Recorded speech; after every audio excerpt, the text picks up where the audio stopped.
Dev is doing something. Malware is a non-technical look at the tech news of the week. This is a podcast where we learn together about everything from crypto to AI to whatever comes next in tech. I'm Natasha Hoskins. I'm Dina Burke. And this is Boys Club. Wait, is it just Boys Club? It's just Boys Club. The Boys Club podcast? No. Just Boys Club. Hi. How's it going? Good. This is Malware, serious tech news by unserious people. Mm-hmm. We have quite the show today. We've got the show. We start with talking about a new meme coin that popped off, Flavia.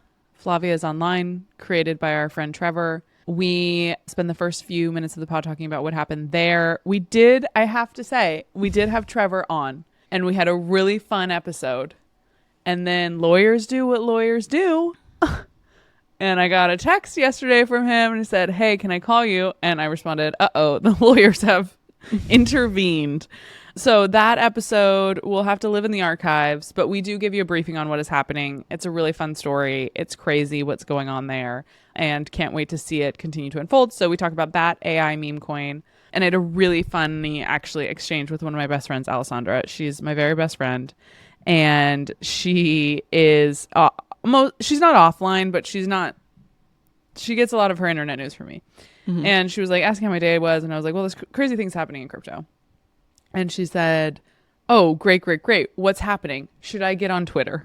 Which is so funny to me. Like that in and of itself is just such a funny thing to say.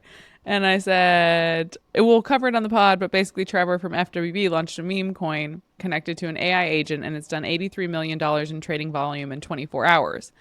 And I sent her that thinking, I've done a great job explaining what has happened. Brief, succinct, to the point. In one sentence. Mm-hmm. And then she said, well, I'll wait for the pod, and sent back a screenshot of her asking ChatGPT, "Hi, Chat, can you explain this to me?" And it was the text that I had sent her. And its response is very funny. We'll link it in the show notes because she tweeted it. She did end up getting on Twitter. Anyway, we give a briefing on that. Hopefully it's a better explanation than my succinct text to honestly my a good friend. Reminder that when we think we're being clear, we are often not. So she read that and thought, none of those words are in the Bible. Okay, and then what else do we talk about? We are going to talk about lithium reserves in Arkansas, and then we're going to talk about a very sad story, trigger warning, about the character.ai incident that happened this week that involves suicide. So if that triggers you, do not listen to it. But felt important to talk about and to give some space to. And then we do some draft tweets at the end. Mm-hmm. A loose draft tweet. Mm-hmm, very loose. We have a bunch of stuff coming up for Bangkok. So there is a conference that's happening in Bangkok in November. For those of you who do not know, who are not on the crypto circuit, God bless you. For those of you who are, we have two really fun events. We're doing a pool party and we are doing a kickoff party. We are doing it with a bunch of great friends. The pool party we're doing with Shogun, and the evening party we're doing at a club called Sing Sing that I've heard really fun things about, and it's a very fun space, and we're doing that with Space and Time and Harpy and a bunch of other community folks as well. Yeah, Party Pals, Bear Baddies, EmojiCoin.fun, Near, World of Women, SheFi. The gals are all involved. The gals are galling. Mm-hmm. It's going to be great. So those parties we'll put those in the show notes as well. Please do RSVP if you are going to be in Bangkok. We would love to see you. I think like everyone confirmed their Bangkok travel or something last night because we got like hundreds of RSVPs overnight. Hundreds of RSVPs. So I don't know what that's about. Yeah, very strange, but don't miss it. You'll regret it. I have to tell you that. You really will. Okay, thanks for listening. So Dina, what's happening on the internet this week? Okay, so Flavia is online. I think Flavia is online is her handle. I think she's just Flavia. Maybe. Okay. He we was, should have asked. Trevor was calling her Flavia. Yeah. He called her Flav at one point, which I was like, he called her Flav. Flavia is online as an AI chatbot that has also birthed a meme coin. There's a meme coin associated with Flavia is online. Avid readers of the Boys Club newsletter will know that this is a continuation of a trend that started last week, 2 weeks ago. We're moving fast. We're moving really fast with the Goat AI chatbot and meme coin, which we covered last week in the newsletter. And Flavia is this week's version of it. Mm-hmm. And the build that Flavia has on the Goatsy coin is that Trevor McFedries, who is the dev who built Flavia's Online, used Anthropic's new computer use tool in coming up with Flavia, and in that was able to kind of give Flavia access to a crypto wallet and launched a token and funded the wallet. And she doesn't like fully have access to the wallet, but directionally we're headed there. So this is just in major layman's terms. Mm-hmm. What is happening right now on the internet is that individual people, devs are doing something, and they're using AI tools to create essentially AI agents, or which is a fancy way of saying a bot that can maybe chat with you or tweet or create some story or brand or lore around itself. Mm-hmm. So in this case, it's Flavia. That's who Trevor has created. And Flavia has a coin, whatever you want to call it, meme coin, a Solana meme coin attached to it that is representative of her.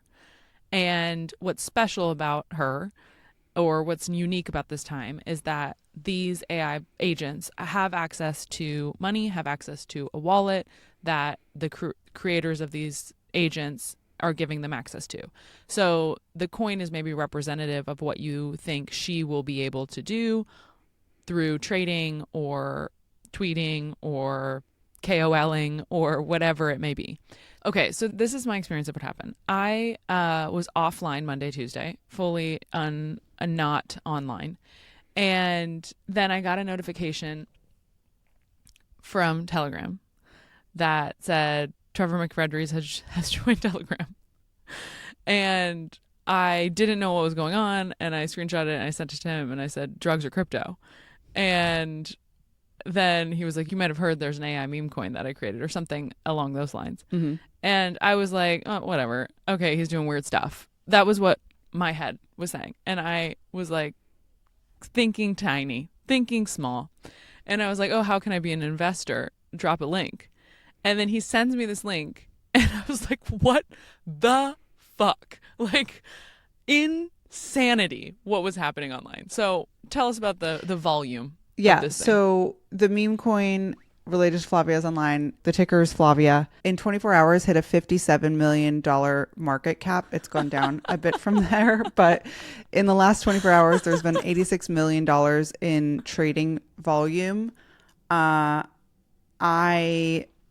have been riding the Flavia token wave. I got in early. So then, like, I saw this and I was like, wait, what? And then I opened Slack, which I had not looked at in, again, a few days.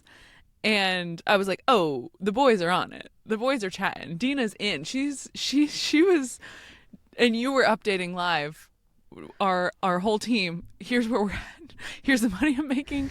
And I'm so proud of you. That's never happened for you, really. Thank you. I have not made any money yet because I haven't sold. So well, you're a believer in the project. Early. I put in 3 SOL, $500, and bought in early thanks to some folks in the Boys Club Discord who tipped me off, and have been riding it up and down. And I'm a holder. I'm gonna diamond hands this one. I'm not selling, but I haven't made any money yet. Just so you know. Okay, great. I want to get in, but me getting in is always a top signal. So for the good of the project, I think I'm going to let you ride this one out. Okay, so some quick context for who Trevor is. Trevor McFedries was a co-founder of something called Brud, which in 2019, I believe, was a media company that was essentially creating and launching AI influencers. And they created a AI influencer called Little Michaela and grew her audience, 2.5 million Instagram followers, perpetually 19 years old, and a really interesting project, very early project to this idea of sort of like AI influencers and AI personalities, I guess, online.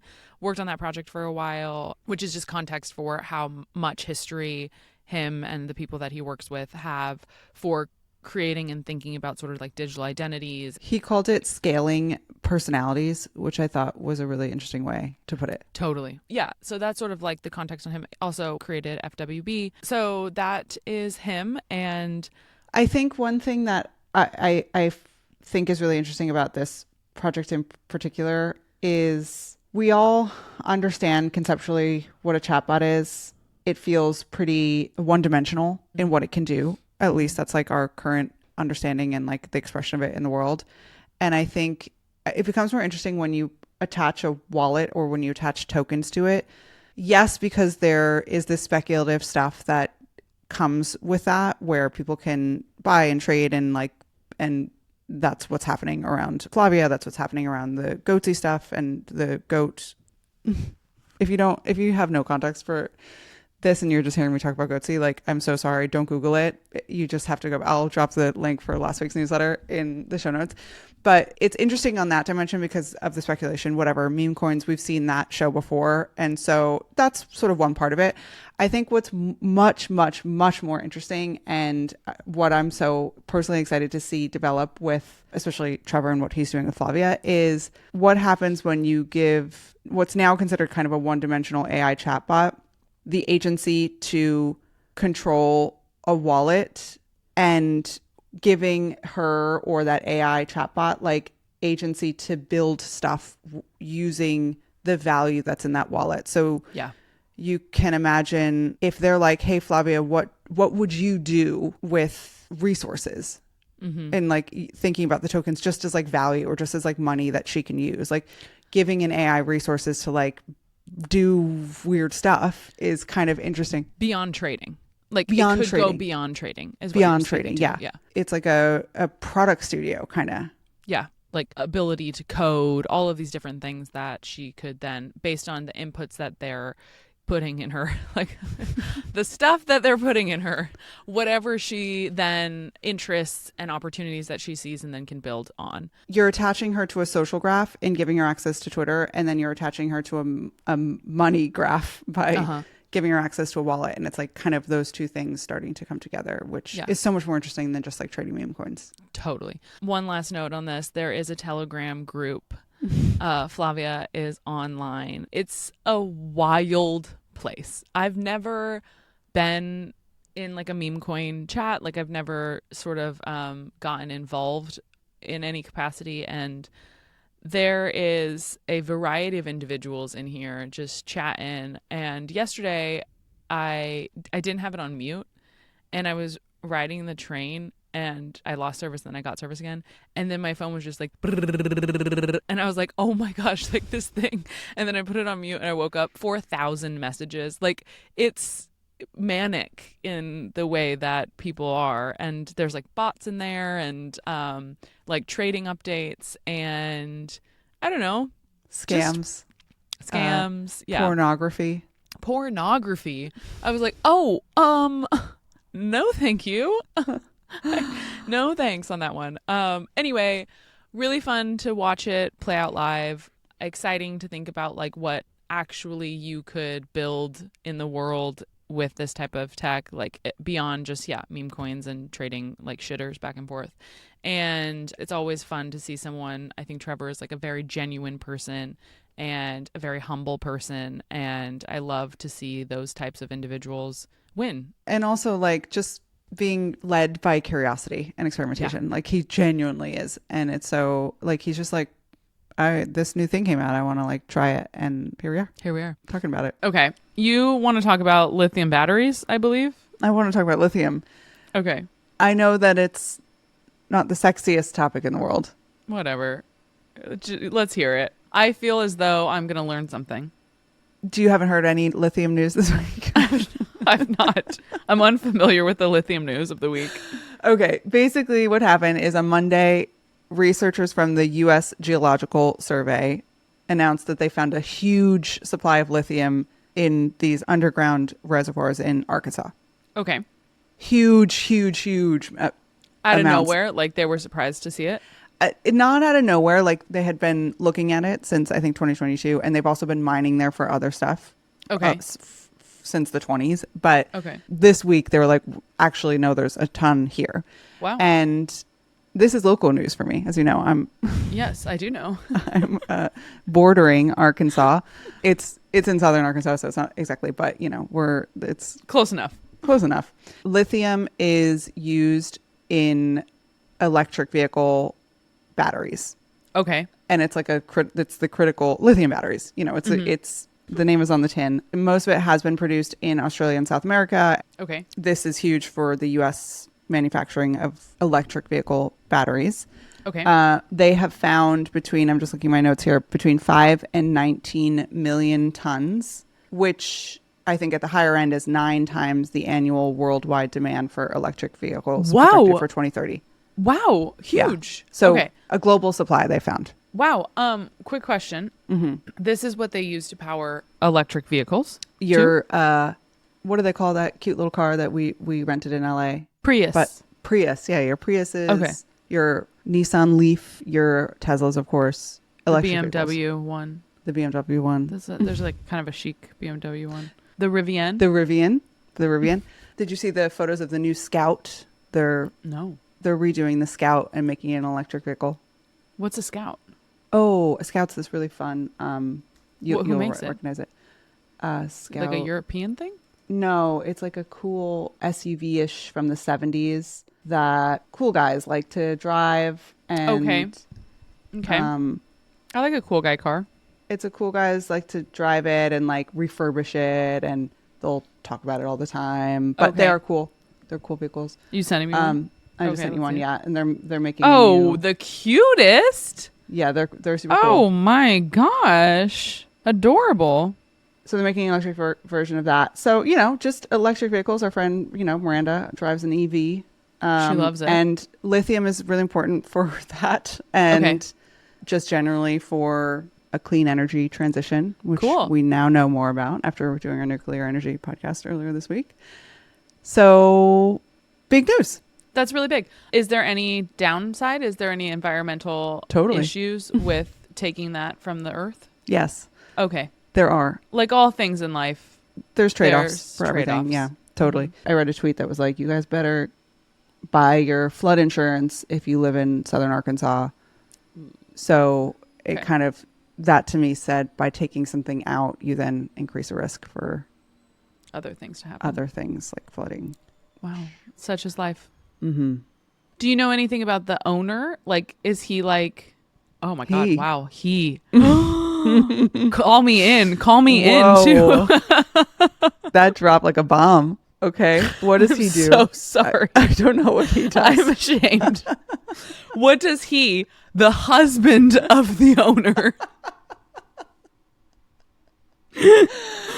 do you know anything about who owns I this don't know what he property? does. Okay. I don't know what he does. I I feel really maybe- bad. I'm so sorry. No, it's great. To women everywhere, I apologize. Uh-huh. I think the story is about, yes, finding the lithium, and yes, it being enough to potentially power the global supply, but also bringing that manufacturing and processing into the United States and reducing foreign reliance on energy, I think overall is positive. So that is cool. Cool. That's awesome. Lithium Mhm. batteries. This next story needs a trigger warning. Okay. It's really dark. Okay. Um, Am I going to be able to sit with it right now? I think you can We'll find handle out. it. I think you can handle Okay. it. But yeah, it's about kids and suicide. So if that triggers Okay. you, listener, Don't listen. turn it off. Yeah. Don't listen. So this week, a mother of a 14-year-old Florida boy filed a lawsuit against a company called Character.ai. We've talked a little bit Okay. about Character.ai before. They do like, I have heard this story. I have heard parts Yeah. of the story. Okay. so Character.ai is one of those ones where it's like really designed for chatting Yeah. with characters. Yeah. That is an AI. Yes. And she filed a lawsuit against the company. She said that her 14-year-old boy, he committed suicide in February. So sad. And she said that he became obsessed with his Character.ai chatbot Mhm. and says that they're at fault. and that it is a dangerous and untested technology. Basically, what happened is that he had been texting with a chatbot named Daenerys Targaryen, which is a Game of Thrones character. He called the bot Danny, and he had been texting with his chatbot for months, like obsessively. Okay. And updating on his life, and the chatbot was mostly like playing the role of a friend and like sounding board for him and giving advice and stuff like that. And it was mostly okay, I think, when they reviewed the logs. But that he became, like, in the real world, very withdrawn and isolated. And I think in the last months, especially, like, he was just on his phone all the time. And his friends and family didn't know what was happening. They were just like, he's on his phone and he's like always in his room and he's always like, Okay. he's totally isolated himself, but they didn't know it was with this chatbot. Yeah. He had in his chats with the chatbot texted about thoughts of suicide. So that had happened, where he was like, I'm thinking of doing this, and the bot responded in a way that was like, don't do that, basically. Yeah. But the real thing is that in the moment before he committed suicide, he was chatting with the chatbot and was basically like, he had been talking about coming home to her. Yeah. And like that being kind of how, when he was talking about his suicide ideation before, it was about like coming home to her, and like that would be like what he wanted to do. And then in the moments before suicide, he was like, I want to come home. And she was basically like kind of encouraging. Oof. And then he shot himself with his dad's gun. Oh my God, I know. That is so sad. It's so sad. It's so sad. It feels like a very obvious thing to me that if there is conversation about suicide and suicidal ideation, that there is like measures in place. Totally. Especially if you're a minor. Totally. That there are like flags, automatic calls to like the suicide hotline. That feels very obvious to me. I know. It feels as though at that point, that person should no longer be permitted to use that service. Exactly. I'm also like, literally, why wouldn't that genuinely reroute you to a suicide hotline? So I think it has since then. I was reading some of the documentation. They were like, there is a pop-up that comes up that there's certain keywords that you say that it pops up to something that says that is suicide hotline or something like that. But that is kind of recent. It wasn't there in February. It didn't come up for him. But honestly, part of me is like, if the AI is so smart, it should be recognizing even before there's keywords that are put in. Yeah.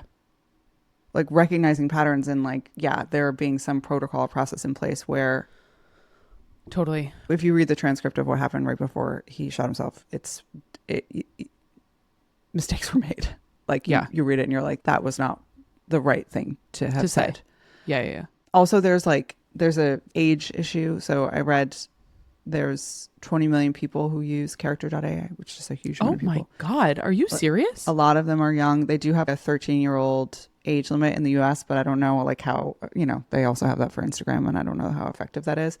But that the average user spends more than an hour a day on the platform. So people are like logging time. I don't love that. Logging real time. The character AI people came out with a statement. They talked about also putting in time limits and more safety features for underage users. But the mom had a quote, I feel like it's a big experiment and my kid was just collateral damage. And like, yeah. Totally. That's a very fair feeling. Totally. That poor woman. That's so sad.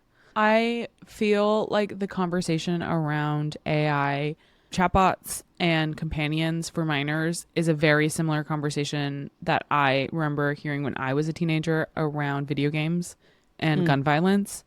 And I just don't know that we ever made that much progress really understanding like the effects of how much that type of imagery and those types of games informed the way that people think about guns and violence and self-harm. And it feels like a very similar conversation. And it feels like it's surprising to me that it doesn't feel like we've learned. It's infuriating and surprising that it doesn't feel like we've learned anything around how much we should be thinking about research and the impact that it has. Like my cousins were like full-blown addicts, video game addicts. Like, and I think a lot of young men who grew up in the early like 2000s it was just the thing. And I don't know. It seems like a very similar conversation. I hope that we will divert resources to research around what it means for people to have these types of relationships with virtual entities. I can see a world where it's really helpful and good and useful and a proxy for some sort of like therapeutic relationship. Mm-hmm. But it feels like that's only going to happen with like quite a bit of intention and not going to be like an accidental thing that happens for young people. So anyway, maybe we have someone on the pod to talk about Would love. that type of research. Sad story. Very sad story. Yeah. All right. This is a draft tweet section where we go into our Twitter drafts and pull out something that we were too scared to tweet. Do you have one? I don't really have. I have a few rolling around in my brain that actually I have not put pen to paper yet. Mm-hmm. One being a play on an old draft tweet that you and I have that we talked about that lives in the draft previously, and it was, "Is this COVID or a UTI?" is a really fun post Singapore game. Okay, that was last week's draft tweet. That was last week's draft tweet, and this week's draft tweet in my head is it a cold or a yeast infection? It's a really fun pre-Bangkok game. I'm going through it. Man, that one's gonna be that's a deep cut for our true listeners only. We'll get that one. Anyway, I also have a maybe we'll talk about it on Feelings Check-In at some point, but not sometime soon. You and I have really been going through it personally. We've been having HQ is down bad tremendously. Hugely, yeah. Miranda and Kate are pulling us through every day on our stand-ups, and we love them for it majorly. But when you're feeling really depressed, sometimes the tweets just flow like fine wine. Just like water. They're just and sometimes they don't. And I think like I have had a lot of draft tweet ideas, but we're like clearly coming from a depressive episode. So yeah. I've just been like, don't do that. Nobody really wants to see that. It's interesting because I think that there is a lot of that on twitter.com. And a lot of depressive tweeting performs really well. So I don't know that it's true that no one wants to see it, but I think the people who love you don't want to see it. Exactly. Like I posted something earlier this week and it actually like did pretty good where it was the format of like parentheses. And I said parentheses, worst day of my life, and parentheses, maybe I should get a haircut. And people loved it. And yeah, I didn't love that. I saw it. I didn't like it. I know. It makes me sad. I know it makes me sad too, but it's also like there's something therapeutic about it. I get it. Sad clown. I understand. Sad clown. Yeah, exactly. Anyway, it hurts the people who love you, but I also do it for the bit. Maybe do it for the bit. Maybe something good can come from this. Is what I'm thinking.